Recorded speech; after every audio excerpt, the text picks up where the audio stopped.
말씀 잠언입니다. 잠언 10장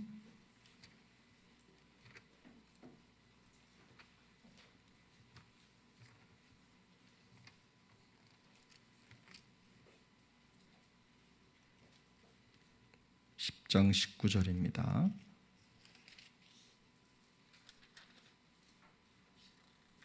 19절부터 25절까지 한 절씩 교독하겠습니다. 말이 많으면 허물을 면하기 어려우나 그 입술을 제어하는 자는 지혜가 있느니라. 의인의 혀는 순은과 같거니와 악인의 마음은 가치가 적으니라. 의인의 입술은 여러 사람을 교육하나 미련한 자는 지식이 없어 죽느니라.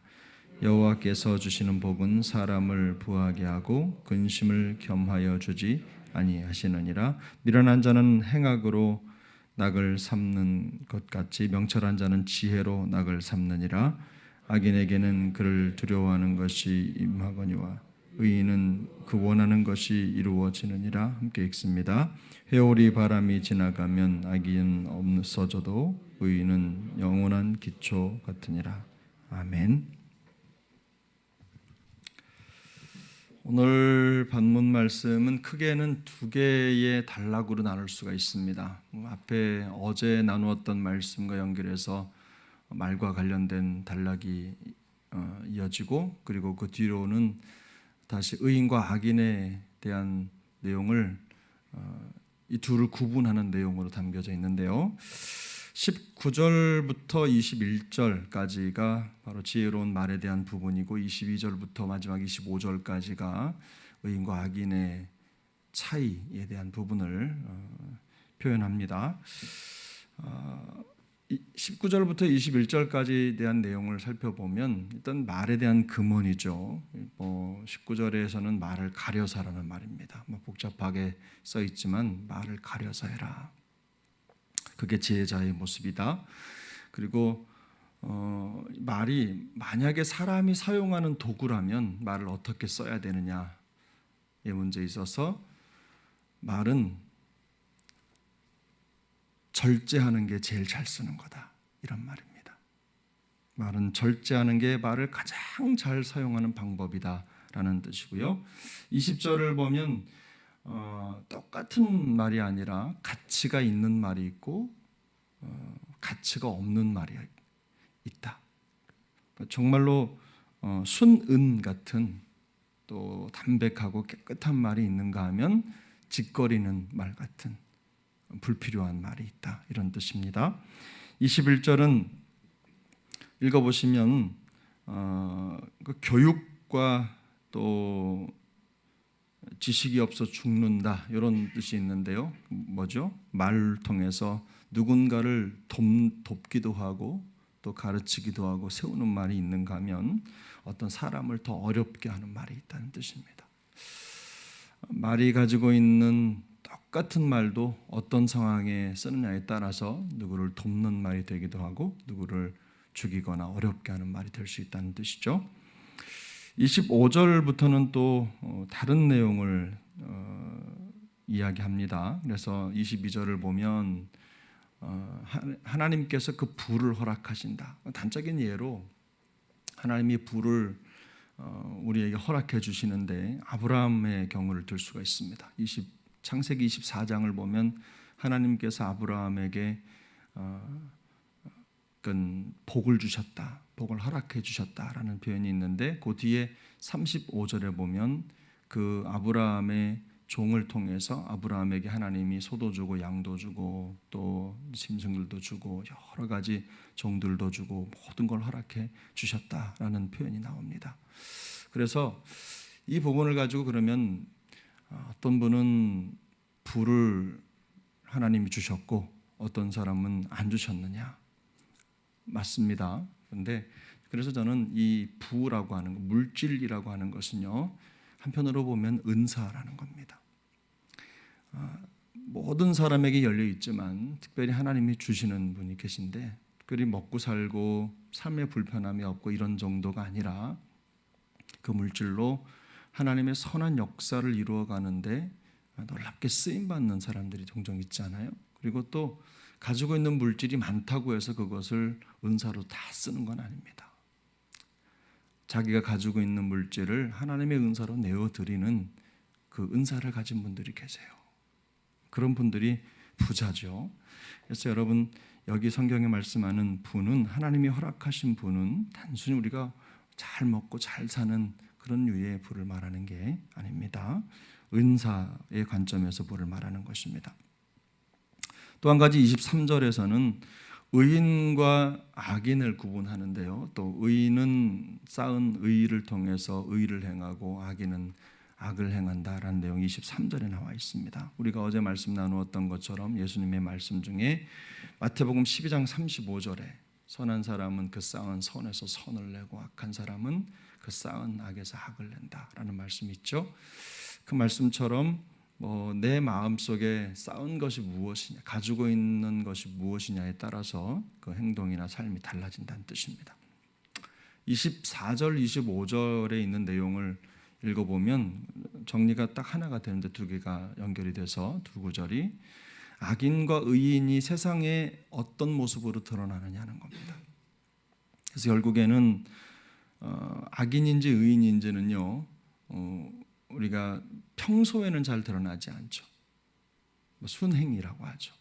우리가 평소의 삶, 그저 평소에 이루어지는 삶의 모양을 통해서는 그 사람이 악인인지 의인인지 그렇게 쉽게 나타나지 않습니다. 근데 언제 나타나죠? 여기 나오는 것처럼 회오리 바람이 지나가면 이렇게 나와 있죠. 그래서 어려운 환란이 지나갈 때, 그것이 지나갈 때 악인인지 의인인지 드러난다는 겁니다. 말씀을 가진 사람인지 그렇지 않은 사람인지 드러난다는 거예요. 우리가 모르는 진리가 아니죠. 다 알고 있는 진리입니다. 근데 오늘 본문을 통해서 어제 말씀드린 것처럼 우리가 잘 사는 기술을 배운다면 오늘 본문을 통해서 우리가 배울 수 있는 기술은 무엇입니까? 두 가지가 되겠죠. 하나는 내가 하는 말이 내가 누구인지를 보여준다는 겁니다. 내가 하는 말이 바로 내 인격이란 뜻이죠. 내가 가진 언어가 내 인격의 무게를 결정한다는 겁니다. 그래서 여러분, 말도 잘 써야 되더라고요. 저도 말을 많이 하는 자리에 있다 보니까 말 실수가 없지 않습니다. 근데 이 말을 잘 써야 되겠더라고요. 그래서 말이 그 사람의 가치를 결정합니다.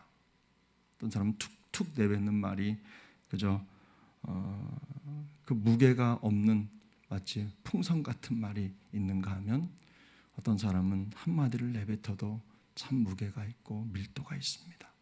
그래서 우리가 영적으로 밀도 있는 말을 주고받는 하나님의 사람들이 되시기를 축복합니다. 두 번째는 세상에 휩쓸리지 않고 그리고 우리의 인생을 더 가치 있고 영원한 진리, 하나님의 말씀에 붙들린 말씀의 기초에 우리 인생을 두어라라는 뜻입니다.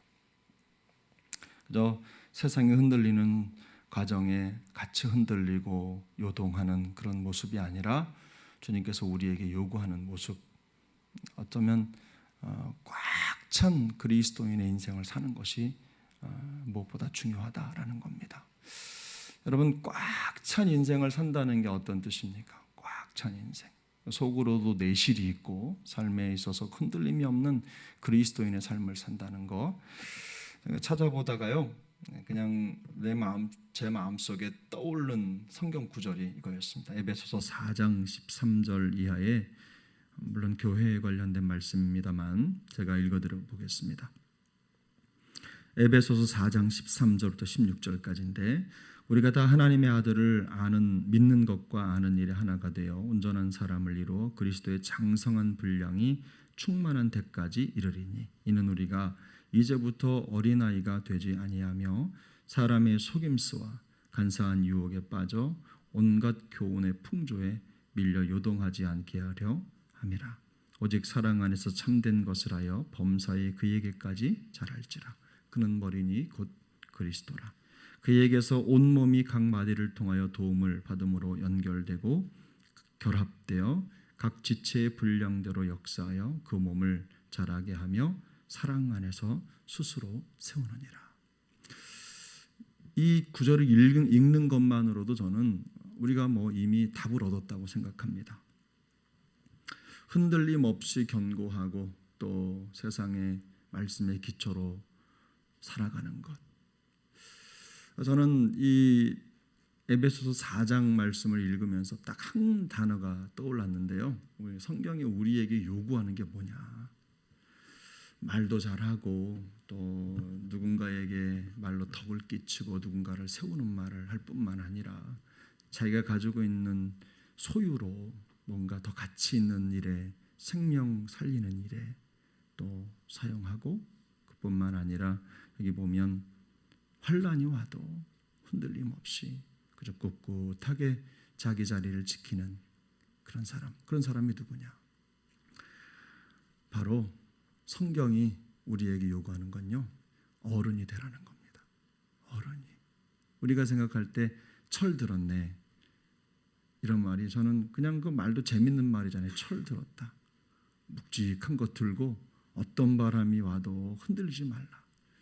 사람이 부안해동하지 않고 좌로든 우로든 기울이지 않고 하나님의 말씀 붙잡고 그냥 꿋꿋이 자기의 자리를 지키고, 그저 있음으로 인해서 듬직하고, 또 말의 실수가 적고, 또 더 중요한 게 뭔지 볼 수 있는 눈이 있고 가치를 분별할 줄 알고 하는 삶을 살아가는 사람, 우리가 누구라고 말합니까?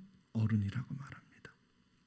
그래서 우리가 다 영적으로 보면 하나님 앞에서 어린아이와 같은 자녀지만, 그러나 삶의 모든 자리에서 신앙적으로 또 상황적으로나 모든 사람에게 정말 든든한 어른 같은, 어른이 되는 우리 모두가 될 수 있기를 예수님의 이름으로